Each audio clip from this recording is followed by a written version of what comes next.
नमस्कार दोस्तों, आज का हमारा विषय है सर्वनाम।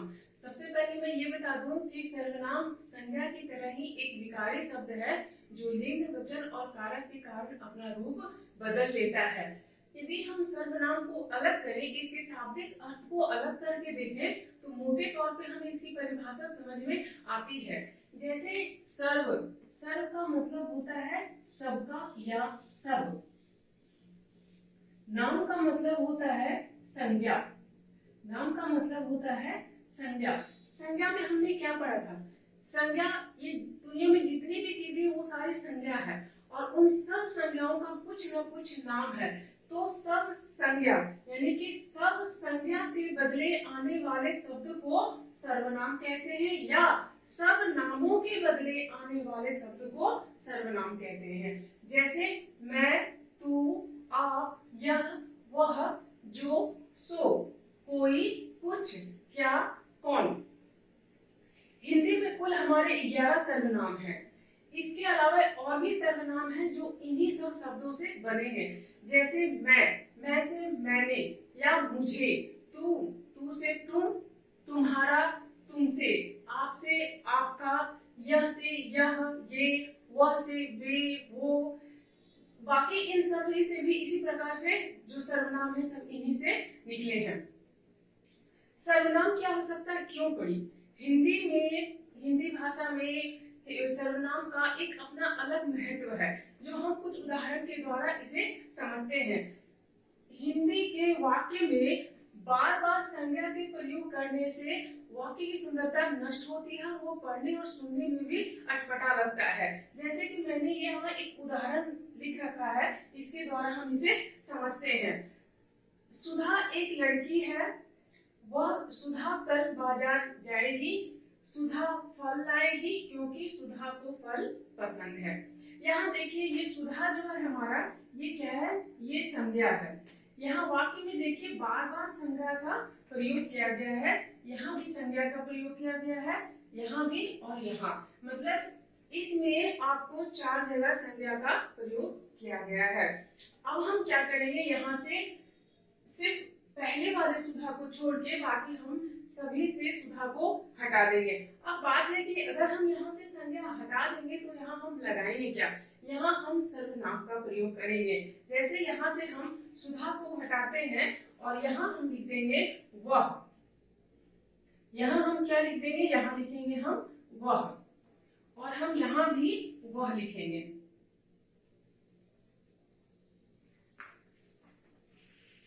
यहाँ हम लिखेंगे क्योंकि उसको फल पसंद है। अब क्या हो गया? सुधा एक लड़की है, वह कल बाजार जाएगी, वह फल लाएगी क्योंकि फल उसको पसंद है। तो यहाँ ये जो वह 2 बार हमने प्रयोग किया और उसको, ये हमारा सर्वनाम है। ये हमारा क्या है? ये हमारा सर्वनाम है जो सुधा के स्थान पे आया है और सुधा को बता रहा है कि ये सब सुधा के बारे में ही कहा गया है। अगर हम इसके अगले खासियत की बात करें तो वो इस प्रकार से है। सर्वनाम शब्द से आदर और अनादर का भी भाव व्यक्त होता है। जैसे तू,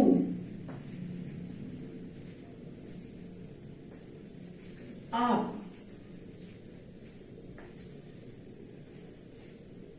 ये आप जो है ये आदर का भाव व्यक्त करता है, किसी के भी प्रति ये आदर का भाव व्यक्त करता है। और तू जो है ये अनादर का भाव व्यक्त करता है, किसी के भी प्रति ये अनादर का भाव व्यक्त करता है।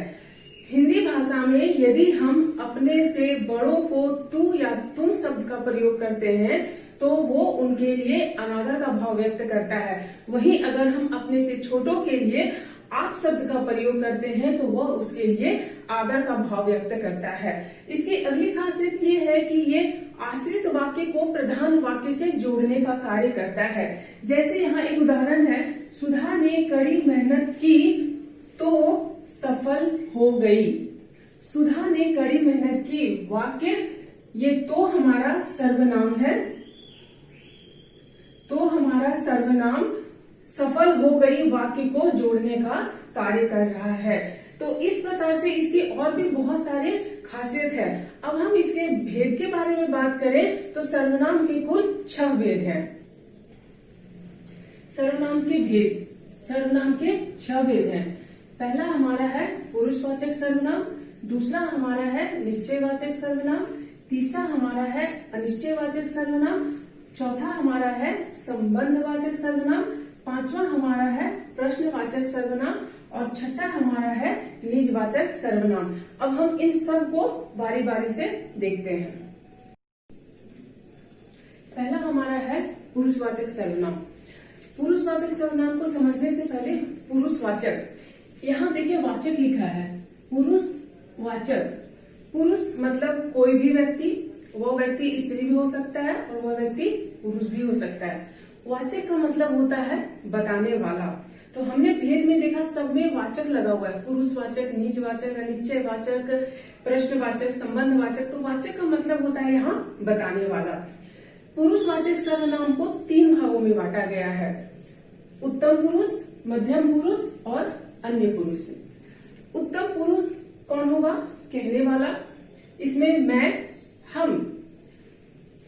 मध्यम पुरुष हमारा होगा सुनने वाला, ये होगा तू, तुम, आप। और तीसरा हमारा है अन्य पुरुष, यानी कि जिसके बारे में बात किया जाए, जैसे यह, वह, ये, वे, वो। अब इसे थोड़ा हम विस्तार से देखते हैं। उत्तम पुरुष को हम प्रथम पुरुष भी कहते हैं। उत्तम पुरुष को हम क्या कहते हैं? प्रथम पुरुष भी कहते हैं।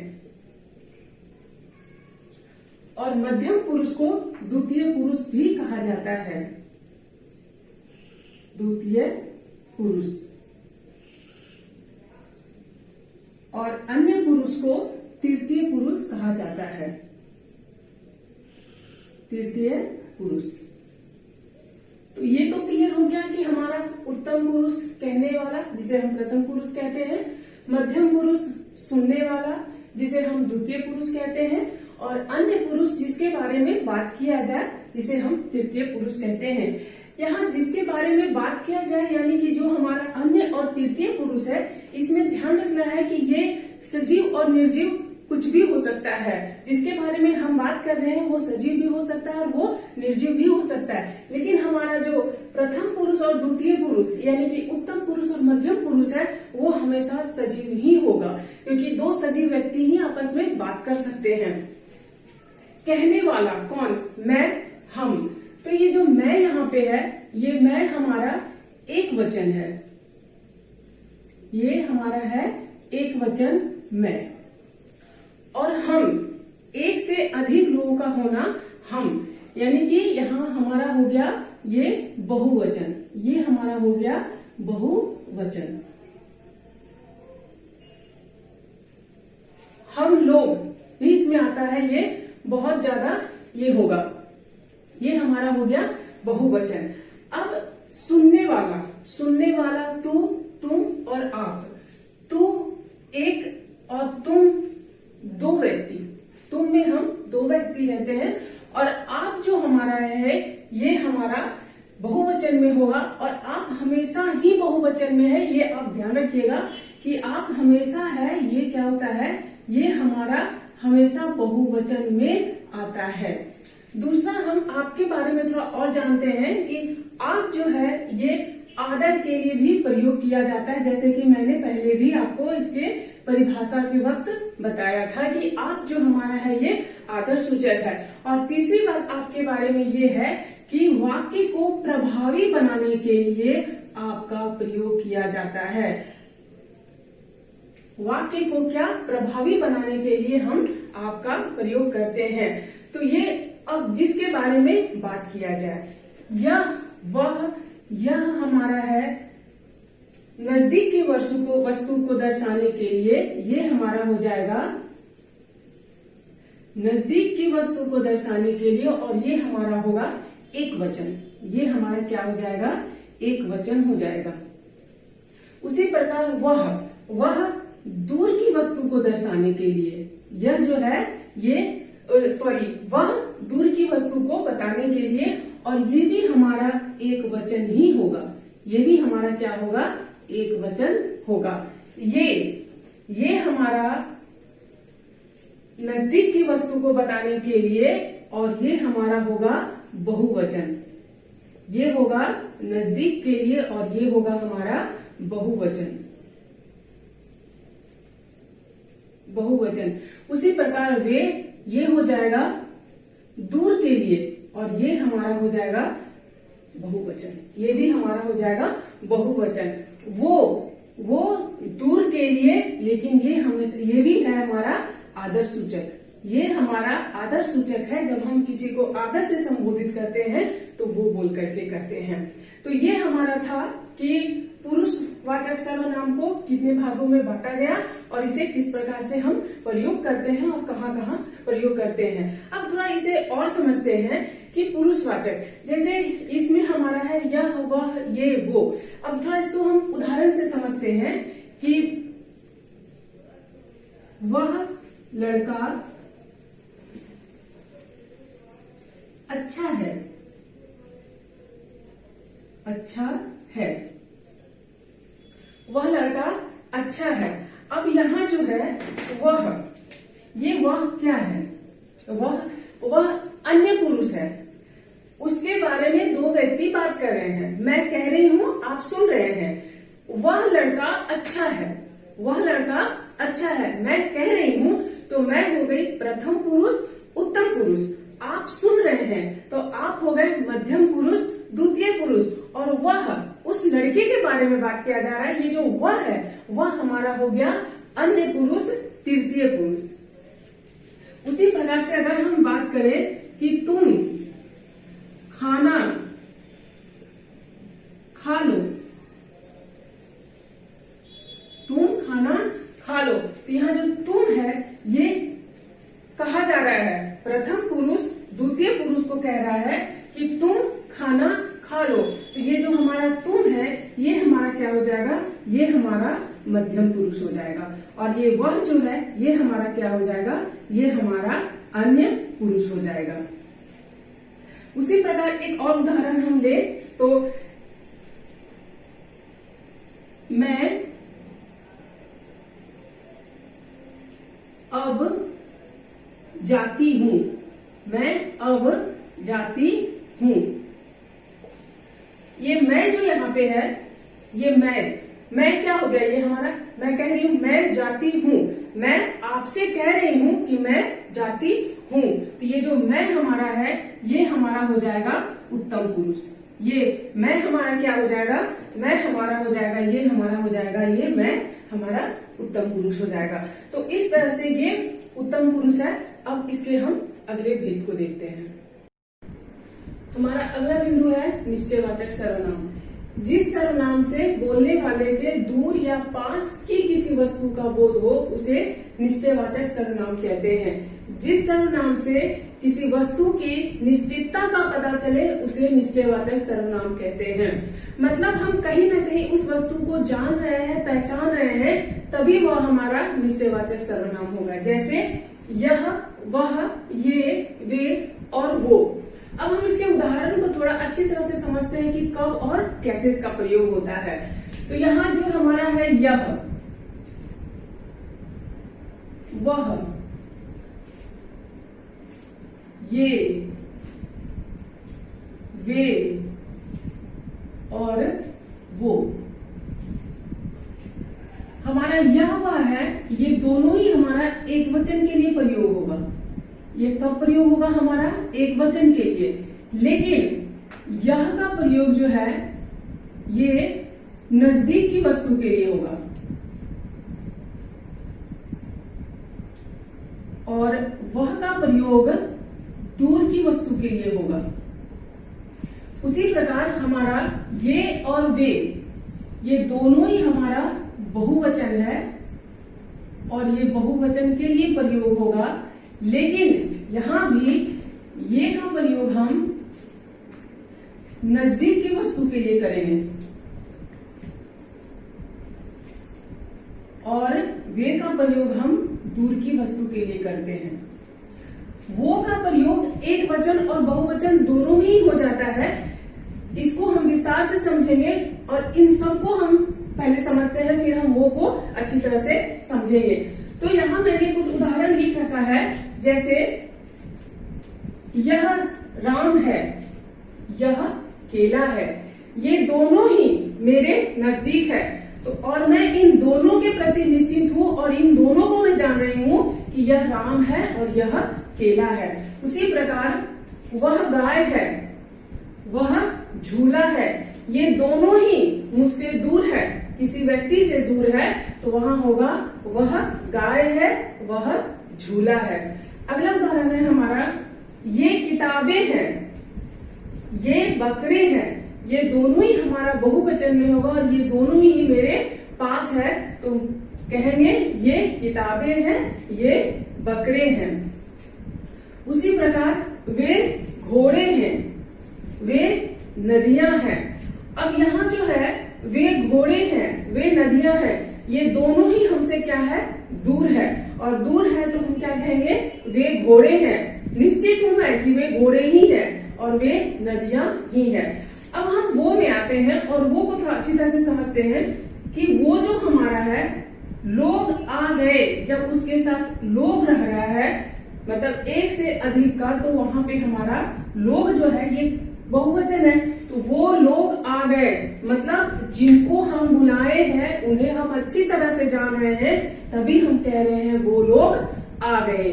अगला है हमारा, वो नहीं आया, वो नहीं आया, सुन के ही लग रहा है एक वचन में। इसे एक उदाहरण से समझते हैं। 3 दोस्त, राजू, रामू और रोहन। 3 दोस्त कौन है, राजू, रामू और रोहन। राजू, इन तीनों ने मिलने का फैसला किया कि एक जगह हमें मिलना है। राजू आया और रोहन से पूछता है, वो नहीं आया, वो नहीं आया। तो ये जो वो हमारा है, ये किसके बारे में पूछा जा रहा है, रामू के बारे में पूछा जा रहा है, क्योंकि राजू और रोहन दोनों ही रामू का इंतजार कर रहे हैं।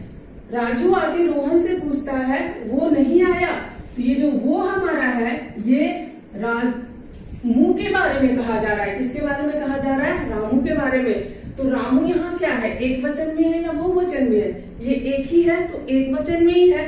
तो वो का प्रयोग जो है सो कभी कभी हम एक वचन के लिए भी करते हैं और कभी कभी हम वो का प्रयोग हम बहुवचन के लिए भी करते हैं। ये हमारे वाक्य के अनुसार होता है, तो इस बात को ध्यान रखना है। तो ये था हमारा निश्चयवाचक सर्वनाम। अगला हमारा बिंदु है अनिश्चयवाचक सर्वनाम।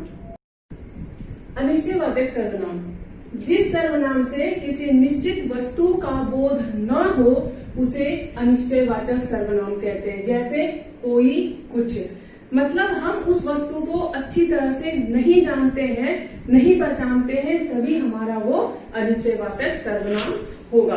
तो जैसे हमारा है कोई, कुछ, तो कोई जो है ये अनिश्चित संख्या को भी बताता है और जो कुछ है ये अनिश्चित मात्रा को भी बताता है। जैसे मैंने यहाँ कुछ उदाहरण लिख रखा है, हम इसके द्वारा इसे समझते हैं। कोई आया है, दरवाजे पर कोई आया है, मतलब हम उसे नहीं जान रहे हैं, नहीं पहचान रहे हैं, तभी हम कहते हैं कोई आया है। अगला उदाहरण है हमारा, कोई नाम बताओ। कोई नाम बताओ, तो एक नाम बताएं, 2 नाम बताएं, कितने नाम बताएं और क्या नाम बताएं, वो कुछ पता नहीं चल रहा है। यहाँ कोई नाम बताओ और किसका नाम बताएं, ये भी पता नहीं चल रहा है हमारा।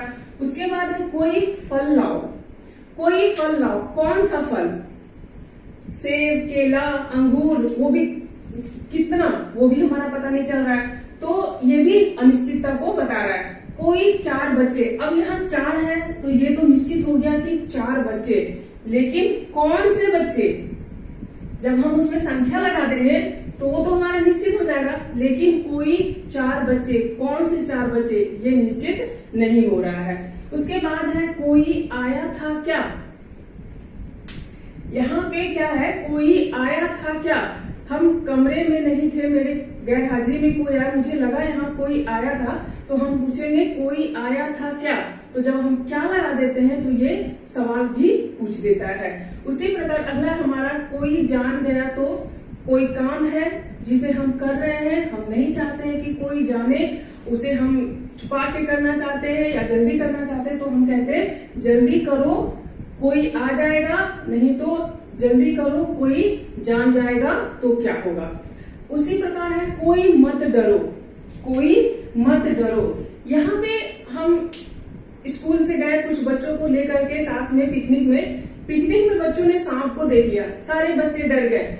बच्चों के अलावा और भी वहाँ बच्चे हैं, मेरे स्कूल के अलावा और भी दूसरे स्कूल के बच्चे और लोग हैं, तो वहाँ हम क्या कहेंगे, कोई मत डरो मैं हूँ, कोई मत डरो मैं हूँ। तो वहाँ कोई किसी एक को नहीं बोला जा रहा है, वहाँ सभी बच्चे को बोला जा रहा है, और वहाँ जितने हैं उन सबको बोला जा रहा है कोई मत डरो मैं हूँ। तो उन सभी को बोला जा रहा है, किसी एक को नहीं बोला जा रहा है। तो यहाँ पे ये बता रहा है कि संख्या को बता रहा है, मतलब अनिश्चित संख्या को बता रहा है कि कोई मत डरो मैं हूँ। तो वहाँ कितने लोग हैं ये पता नहीं चल रहा है, तो कोई मत डरो मैं यहाँ हूँ। तो ये हमारा कोई था। अब है हमारा कुछ। कुछ जो है ये मात्रा की अनिश्चितता को भी बताता है। कैसे? कुछ खाने को दो, कुछ खाने को दो। क्या? आप मुझे कुछ भी दे सकते हैं, दाल चावल रोटी फल सब्जी कुछ भी, तो कुछ खाने को दो। उसी प्रकार कुछ चाय में पड़ा है, चाय में कुछ पड़ा है। तो चाय में क्या पड़ा है? चाय की पत्ती भी हो सकती है, उसमें मक्खी मच्छर कुछ भी हो सकता है, तो चाय में कुछ पड़ा है, पता नहीं है कि उसमें क्या पड़ा है। अगला हमारा है मोती के कुछ दाने। तो यहाँ देखिए संख्या को, अनिश्चित संख्या को बता रहा है। मोती के कुछ दाने, कितने दाने? 10 दाने, 15 दाने, 20 दाने, ये निश्चित नहीं है हमारा। मोती के कुछ दाने। उसके बाद है हमारा मुझे कुछ करना है, मुझे कुछ करना है। क्या करना है पता नहीं, लेकिन मुझे कुछ करना है। तो यहाँ कुछ से पता नहीं चल रहा है कि क्या करना है। अगला है कुछ चाहिए क्या। यहाँ भी कुछ ढूंढ रहे हैं, तो कोई हमारे पास है वो बोलता है कुछ चाहिए क्या। तो यहाँ भी क्या हमारा हो रहा है, कुछ से हम किसी से प्रश्न पूछ सकते, किसी को हम पूछते हैं कुछ चाहिए क्या। उसी प्रकार अगला हमारा कुछ तो समझो। किसी को हम बार बार समझा रहे हैं, वो व्यक्ति नहीं समझ रहा, वही गलती बार बार करता, हम उसे क्या कहेंगे, अरे कुछ तो समझो। तो किसी पर हम दबाव डालने के लिए भी हम कुछ का प्रयोग करते हैं, वहाँ कुछ तो समझो। लेकिन क्या समझो ये पता नहीं है, तो वहाँ कुछ बता रहा है कुछ तो समझो। तो ये अनिश्चित है कि क्या, कुछ तो समझो। उसके बाद है कुछ समय के लिए रुक जाओ। ये समय की अनिश्चितता को बता रहा है। ये किसे बता रहा है? समय की अनिश्चितता को। कुछ समय के लिए रुक जाओ। कितने समय के लिए? 5 मिनट के लिए, 2 घंटे के लिए, 2 महीने के लिए, 1 साल के लिए। तो ये यहाँ समय की अनिश्चितता को भी बता रहा है। तो ये हमारा इस प्रकार से कुछ था। जब हम किसी वस्तु को जानते हैं, पहचानते हैं, तो वो हमारा निश्चयवाचक सर्वनाम होगा। लेकिन जब हम उस वस्तु को नहीं जान रहे हैं, तो वो हमारा क्या होगा? अनिश्चयवाचक सर्वनाम। तो ये निश्चयवाचक और अनिश्चयवाचक में साधारण सा अंतर है कि जब तक हम किसी वस्तु को नहीं जान रहे हैं, तो वो हमारा होगा अनिश्चयवाचक सर्वनाम। लेकिन जैसे ही हम उसे जान जाते हैं, तो वो हमारा होगा निश्चयवाचक सर्वनाम। आइए अब हम अगला बिंदु देखते हैं। हमारा आगे का है ये संबंधवाचक सर्वनाम। संबंधवाचक सर्वनाम मतलब किसी से किसी का संबंध होना। सर्वनाम में जिस सर्वनाम से वाक्य में किसी दूसरे सर्वनाम से संबंध बताए, मतलब एक का संबंध दूसरे से बताए और उसी का संबंध उसी से बताए, उसे हम संबंधवाचक सर्वनाम कहते हैं। या संज्ञा और सर्वनाम का संबंध बताए, उसे हम संबंधवाचक सर्वनाम कहते हैं। जैसे जो, सो। इसमें हमारा और भी है, जैसा कि मैंने आपको पहले ही बताया है कि हर सर्वनाम का जो भेद है वो एक दूसरे से जुड़ते हुए जाएगा और एक दूसरे से जुड़ेगा। तो थोड़ा हम यहाँ आते हैं। मैं, हम, तू, तुम, आपका, इस, उस। जैसा कि मैंने आपको बताया था कि हिंदी में हमारे कुल 11 सर्वनाम है और उन्हीं से हमारे बाकी सर्वनाम बनते हैं। तो मैं से मेरा, मेरी, मेरे, हम से हमारा, हमारी, हमारे, तू से तेरा, तेरी, तेरे, तुम से तुम्हारा, तुम्हारी, तुम्हारे, आपका से आप, सॉरी, आप से आपका, आपकी, आपके, इससे इसका, इसकी, इसके, इनका, इनकी, इनके, उससे उसका, उसकी, उसके, सॉरी, उनका, उनकी, उनके, उसका, उसकी, उसके। तो ये जो हमारा है, ये सारा जो हमारा सर्वनाम है, ये जो पोर्शन है हमारा, ये हमारा इन्हीं से निकला है। यानी कि ये सारा सर्वनाम का परिवर्तित रूप है, बदला हुआ रूप है। आपको याद रखना है कि ये हमारा क्या है, ये हमारा सर्वनाम का परिवर्तित और बदला हुआ रूप है हमारा। आप अभी सिर्फ ये समझिए, विभक्ति हमारा होता है का, हिंदी में के, की, रा, रे, री, ना, ने, नी। जब हम संबंधवाचक सर्वनाम पढ़ रहे हैं तो थोड़ा सा आप यहाँ विभक्ति हम आगे की क्लास में पढ़ेंगे, तो इसे आप याद रखिएगा। ये संबंधवाचक में ये विभक्ति है जो काम आता है और सर्वनाम को बताने में ये बहुत अहम भूमिका निभाता है। तो आपको सिर्फ याद रखना है कि ये विभक्ति है, विभक्ति को हम आगे विस्तार से पढ़ेंगे। तो ये जो हमारा का, के, की, रा, रे, री और ना, ने, नी है, ये हमारा विभक्ति है। ये हमारे 9 विभक्ति है जो संबंध बताता है। अब थोड़ा हम उदाहरण से इसे समझते हैं।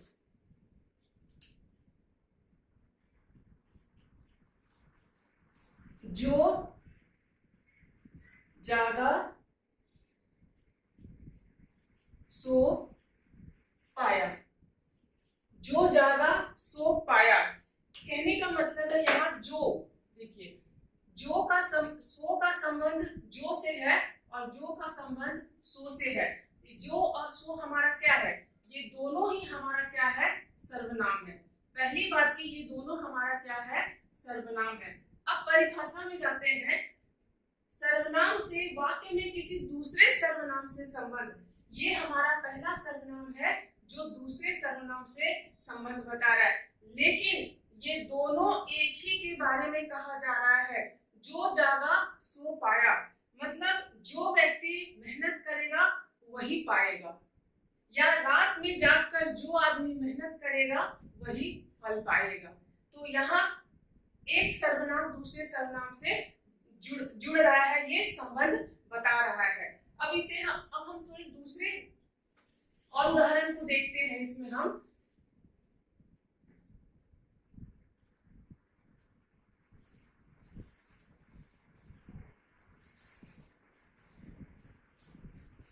वह कौन है जो रो रहा है, वह कौन है जो रो रहा है। वह का संबंध जो से हो रहा है और जो का संबंध वह से हो रहा है। हम नहीं जान रहे हैं वह कौन है जो रो रहा है। अब यहाँ एक उदाहरण है, जिसका बंदर वही नचाए, जिसका बंदर वही नचाए। अब यहाँ देखिए जिसका और यहाँ है वही। अगर हम यहाँ लिखते राजू का, राजू का बंदर, राजू नचाए, क्या राजू का बंदर राजू नचाए। तो इसमें क्या एक ही व्यक्ति से दोनों का संबंध है। तो जिसका क्या है, जिसका की जगह पे हमारा क्या आ गया, संज्ञा आ गया। अब वही नचावे, वही हमारा क्या हो गया, सर्वनाम हो गया, और यहाँ भी ये संज्ञा है। तो राजू के बारे में ही कहा जा रहा है, जिसका बंदर वही नचावे। तो राजू का बंदर राजू नचावे। तो यहाँ हमारा एक ही वाक्य में एक सर्वनाम दूसरे सर्वनाम से संबंध स्थापित कर रहा है, मतलब यहाँ पे संबंध किसी एक से दूसरे के साथ संबंध बताना। अब थोड़ा इसमें आते हैं, विभक्ति को देखते हैं। इसमें चूंकि ये हम संबंध का पढ़ रहे हैं तो थोड़ा सा इसको भी हम जान लेते हैं।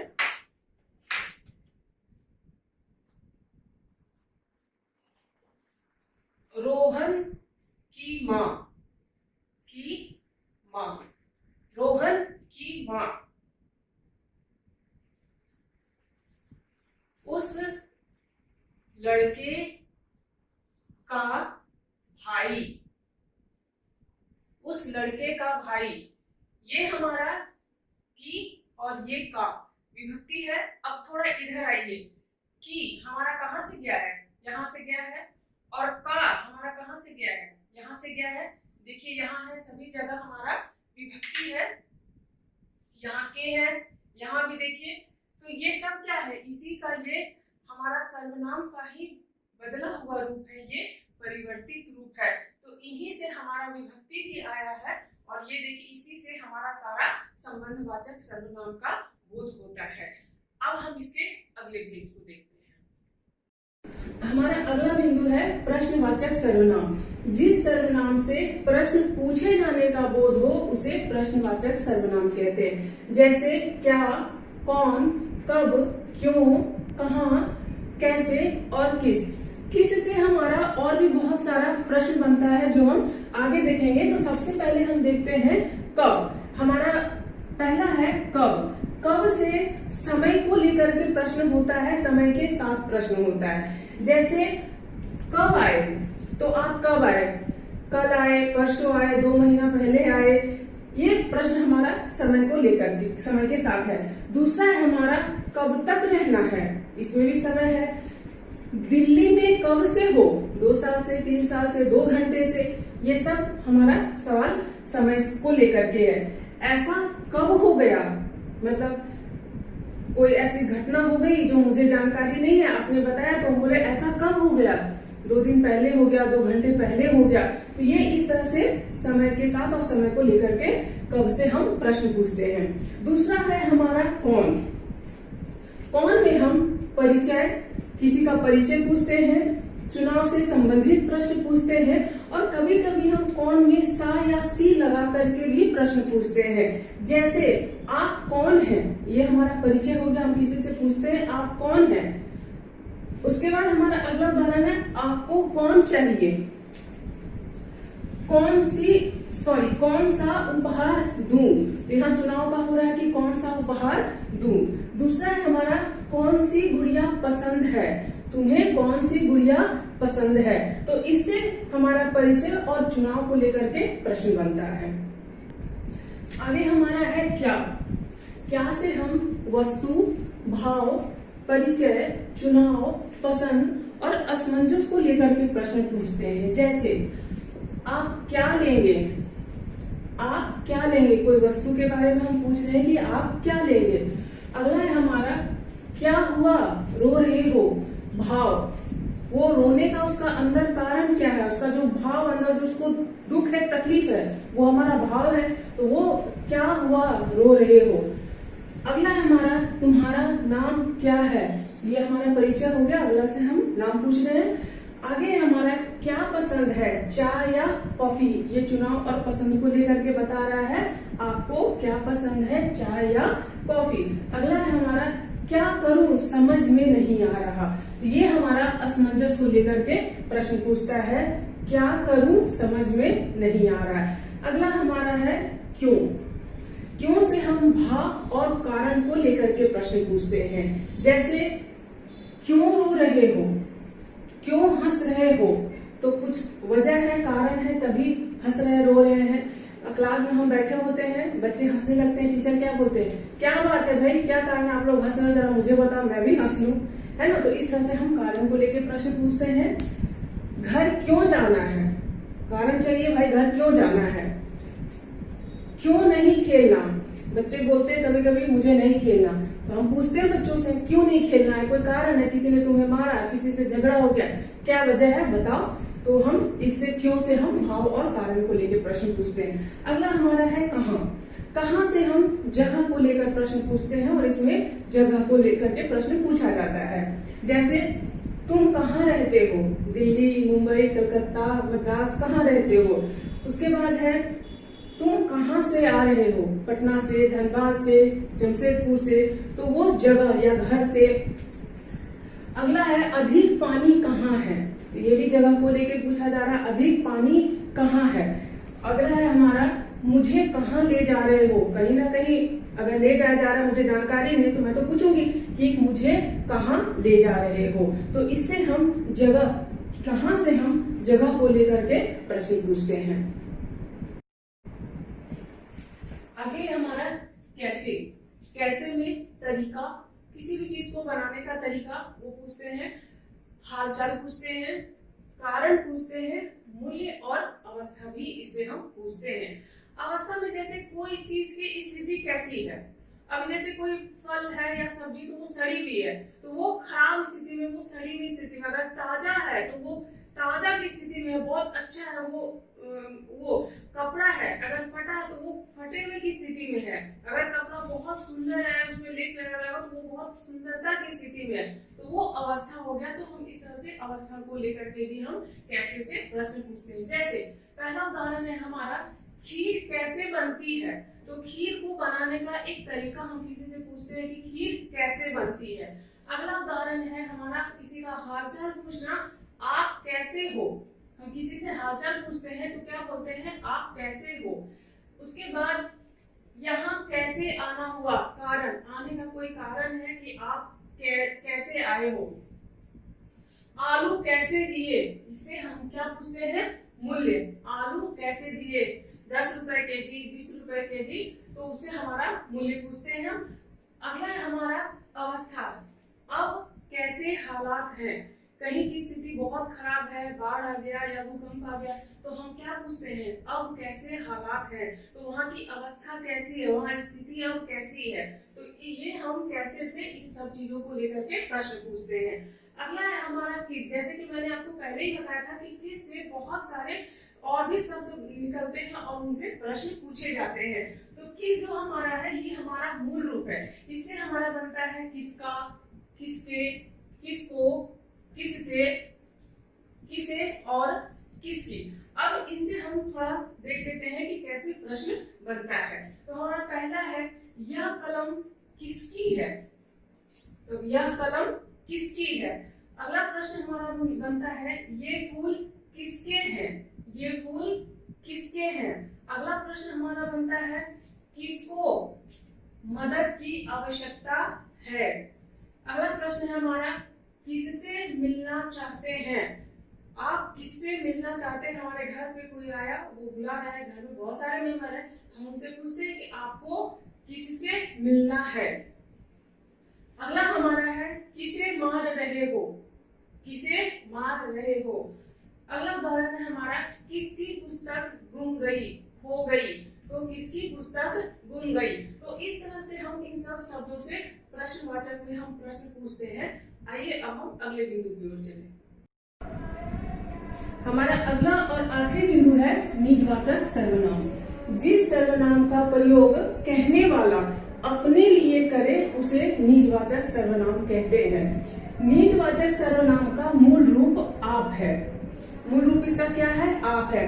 आपके स्थान पे खुद,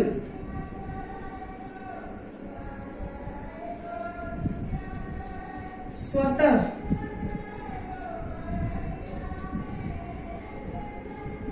स्वयं जैसे शब्दों का हम प्रयोग करते हैं, जिसमें से हमारा स्वतः और स्वयं संस्कृत शब्द है। हमने आप पहले भी कहीं पढ़ा है, कहाँ पढ़ा है, हमने उसे पुरुषवाचक सर्वनाम में पढ़ा है। लेकिन पुरुषवाचक वाले सर्वनाम और निजवाचक वाले सर्वनाम में बहुत अंतर है, दोनों का प्रयोग भी बिल्कुल ही अलग है। पुरुषवाचक सर्वनाम का प्रयोग जहाँ बहुवचन के रूप में होता है और वह आदर्श सूचक के रूप में होता है, लेकिन निजवाचक आप का प्रयोग दोनों वचनों, मतलब एक वचन और बहुवचन और तीनों पुरुषों, मतलब उत्तम पुरुष, मध्यम पुरुष और अन्य पुरुष, इन सब में एक जैसा ही प्रयोग होता है। इसे हम कुछ उदाहरण के द्वारा समझते हैं। निजवाचक में आप का प्रयोग एक वचन में, मैं आप चला जाऊंगा। इसके स्थान में अगर हम खुद लगा के देखें तो मैं खुद चला जाऊंगा। एक क्लियर हो रहा है कि कहने वाला कह रहा है कि मैं खुद चला जाऊंगा। अब बहुवचन में हम लोग आप चले जाएंगे, हम लोग आप चले जाएंगे या हम लोग स्वतः खुद या स्वयं चले जाएंगे। अब आते हैं हम यहाँ उत्तम पुरुष, मध्यम पुरुष और अन्य पुरुष में। उत्तम पुरुष में मैं आप पढ़ लूंगी, ये तो बिल्कुल क्लियर है कि मैं आप पढ़ लूंगी, ये निजवाचक है। अब समझने की बात है मध्यम पुरुष और अन्य पुरुष में इसका प्रयोग कैसे होता है, और इसको थोड़ा ध्यान से समझने की जरूरत है। मध्यम पुरुष में है तुम यह काम आप करना, तुम यह काम आप करना। बेशक हम यहाँ किसी को कह रहे हैं कि तुम यह काम आप करना, तो ये आप इसके लिए स्वयं का काम कर रहा है कि तुम यह काम आप करना। यहाँ ये दिख नहीं रहा है निजवाचक, लेकिन ये निजवाचक ही है। यहाँ ये निजवाचक के रूप में ही ये कार्य कर रहा है। अगला है हमारा वह काम आप हो जाएगा, वह काम आप हो जाएगा। हम लोग कहते हैं ना कि उस काम में ज्यादा दिमाग लगाने की जरूरत नहीं, वो खुद ब खुद हो जाएगा। तो क्या उस खुद ब खुद हो जाएगा, मतलब वो काम सेटअप किया हुआ है, उसमें ज्यादा मेहनत की जरूरत नहीं, वो काम स्वयं हो जाएगा। ये जो आप है ये काम के लिए आ रहा है, ये जो आपका जो प्रयोग हो रहा है ये काम के लिए, वो खुद हो जाएगा, वो स्वतः हो जाएगा। तो यहाँ भी निजवाचक दिख नहीं रहा, बट ये निजवाचक ही है, यहाँ नहीं दिख रहा है। पर कभी कभी होता है ना सेंटेंस में जो दिखता नहीं है वो होता है, और जो होता नहीं है वो दिखता है। तो वही चीज यहाँ है, यहाँ कंफ्यूज होने की जरूरत नहीं है, ये यहाँ निजवाचक ही है। आगे हम कुछ और उदाहरण से इसे स्पष्ट करते हैं। निजवाचक को हम कुछ बिंदुओं के द्वारा और स्पष्ट करते हैं और इसे समझते हैं। तो हमारा पहला है संज्ञा या सर्वनाम के अवधारण के लिए इसका प्रयोग होता है। अवधारण का मतलब होता है निश्चय, मतलब वो पक्का है कि वही काम कर रहा है, निश्चित है। मतलब जैसा इसे देखिए उदाहरण के तौर पे, मैं आप वहीं से आया हूँ, मतलब अब यहाँ हम खुद लगा दे तो मैं खुद वहां से आया हूँ, मतलब मेरी मदद किसी ने की नहीं है, मैंने किसी की मदद नहीं ली है, मैंने खुद। तो निजवाचक है ये मैं। अगला है हमारा राम आप कार्य कर रहा है, मतलब ये निश्चय है कि राम अपना काम खुद कर रहा है, स्वयं कर रहा है, वो किसी के मदद के बिना कर रहा है। अब यहाँ जो हमारा मैं है और ये जो राम है, ये दोनों क्या है हमारा, मैं हमारा क्या है, ये हमारा सर्वनाम है, और ये जो राम है हमारा ये क्या है, संज्ञा है। तो इस तरह से हमारा ये सर्वनाम और संज्ञा के अवधारण के लिए इसका प्रयोग होता है। दूसरा बिंदु है हमारा निराकरण के रूप में। निराकरण का मतलब होता है किसी को अलग करना, किसी चीज को, किसी व्यक्ति को अलग करना। अब इसका उदाहरण थोड़ा हम देखते हैं। उन्होंने मुझे रहने को कहा और आप चलते बने। अब यहाँ सेंटेंस को गौर से देखिए, इस वाक्य को गौर से देखिए। यहाँ उन्होंने जो लिखा है ये उन्होंने, अब बात यहाँ आ रही है कि लग रहा है कि यहाँ तो आदर्श सूचक के रूप में हो गया, भाई ये हो गया ना यहाँ आदर्श सूचक के रूप में। तो यहाँ जो उन्होंने है, उन्होंने को हमने आदर दे दिया है, यहाँ ये जो है इसे आदर मिल चुका है। लेकिन मुझे रहने को कहा और आप चलते बने, ये जो आप है ये किसके लिए आ गया, वो अपने चलते बने। उन्होंने मुझे रुकने को कहा और आप चलते बने। यहाँ पे हमारा आप, उन्होंने आदर किस रूप में कह दिए हैं, आप जो है उनके लिए आ गया कि मुझे रुकने को कहा और खुद चलते बने। तो वो क्या किया, अपने आप को हम लोगों से हटा लिया, निराकरण कर लिया, अपने आप को हटा लिया। अगला बिंदु है हमारा वह औरों को नहीं, वह औरों को नहीं आपको सुधारे, वह औरों को नहीं आपको सुधारे, मतलब वह दूसरों को नहीं, औरों का मतलब क्या, दूसरों को नहीं, वह दूसरों को नहीं आपके जगह पे यदि खुद लगा दे तो खुद को सुधारे, मतलब ये जो आप आ रहा है वह के लिए आ रहा है, वह औरों को नहीं आपको सुधारे। आपको मतलब किसी दूसरों को नहीं बोल रहे हैं, वो अपने आप को सुधारे। अब इसके जगह पे हम आपको, आपके स्थान पे थोड़ा हम अपने लगा दे तो क्या होगा, वह औरों को नहीं अपने को सुधारे। क्लियर हो गया ना, बहुत आसान है। क्लियर हो गया कि वह औरों को नहीं अपने आप को सुधारे, खुद को सुधारे। ये भी क्या है, भीड़ में जो है उनसे नहीं बल्कि तुम खुद को सुधारो, अपने आप को ठीक करो।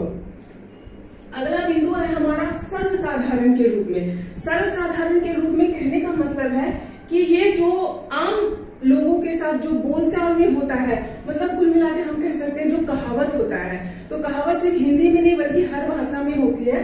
तो उस तरह से सर्वसाधारण के रूप में तो क्या है यहाँ, आप भले तो जग भले, मतलब अगर मैं अच्छी तो सारी दुनिया अच्छी, मैं बुरी तो सारी दुनिया बुरी, तो आप भले तो जग भले। दूसरा हमारा है अपने से बड़ों का आदर करना चाहिए। तो ये आप अपने से बड़ों का आदर करना चाहिए, यहाँ तो आप आया ही नहीं, तो कहाँ गया, अपने से बड़ों यानी कि खुद से बड़ों का आदर करना चाहिए। मतलब यहाँ क्या है, आप हमारा छुपा हुआ है, आप हमारा कहाँ है, छुपा हुआ है। तो कभी कभी ऐसा नहीं है कि आप शब्द आपको हर वाक्य में मिल ही जाएगा, नहीं, वो कभी कभी छुपा होता है। तो यहाँ क्या है, अपने से बड़ों का आदर करना चाहिए, तो आप से बड़ों का आदर करना चाहिए। ये सेंटेंस कुछ अटपटा सा रहेगा, इसलिए आप से अपने आया।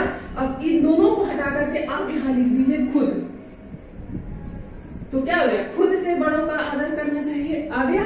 तो उसके बाद हमारा अगला है अवधारण। यहाँ भी वही अवधारण, निश्चय के अर्थ में कभी कभी हम ही जोड़ते हैं, और ही जोड़ते हैं मतलब कि उस वाक्य पर या उस काम पर थोड़ा जोर पड़ता है कि आपको स्वयं करना है, खुद करना है, किसी की मदद नहीं लेनी है। अब थोड़ा इसके उदाहरण को देखते हैं।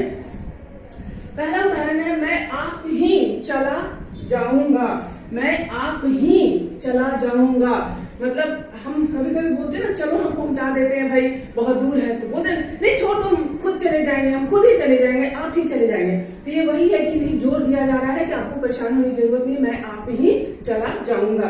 अगला है, तुम आप ही लिखना, तुम आप ही लिखना, समझे। कभी कभी बच्चे बैठ के पढ़ते हैं, आपस में भाई बहन होते हैं या फ्रेंड होते हैं, तो क्या करते हैं कुछ बच्चे कि दूसरों से लिखवा लेते हैं, अपना होमवर्क दूसरों से करवा लेते हैं। तो वहां हम क्या बोलते हैं, अपना होमवर्क खुद करना, समझे। मतलब क्या जोर डाला जा रहा है, भाई किसी और से मत करवाना, बल्कि अपना कार्य होमवर्क तुम खुद करना। तो यहाँ पे ही क्या है कि ये निश्चित कर रहा है और थोड़ा उस पर जोर भी डाला जा रहा है कि वह कार्य खुद करना है। तो इस प्रकार से हमारा ये निजवाचक सर्वनाम है। अब तक हमने जितने भी भेद पढ़े उसको हम एक सारणी में तुरंत समझ लेते हैं। पुरुषवाचक सर्वनाम था हमारा पहला, तो पुरुषवाचक में उत्तम पुरुष, उत्तम पुरुष में क्या था हमारा, मैं, उत्तम पुरुष में हमारा था मैं और हम।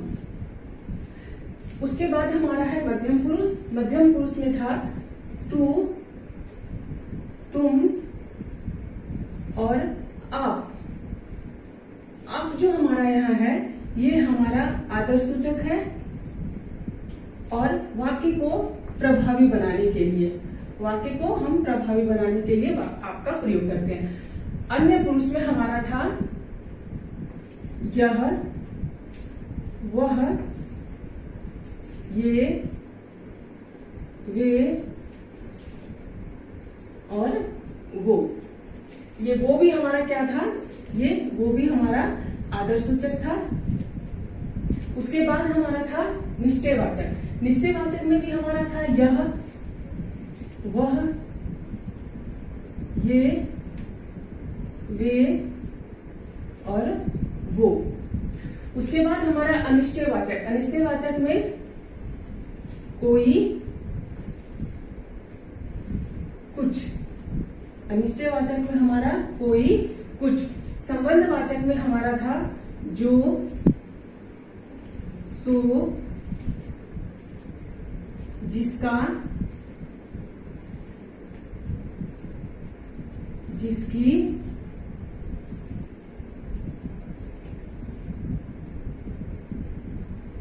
तुम्हारा,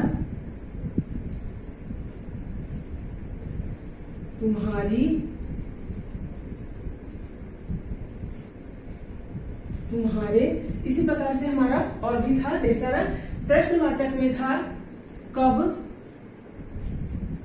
कौन, क्या, क्यों, कैसे। इस तरह से हमारे प्रश्नवाचक और भी हैं। उसके बाद हम निजवाचक। निजवाचक में हमारा था आप। निजवाचक में क्या था हमारा? आप। लेकिन ये आप क्या था?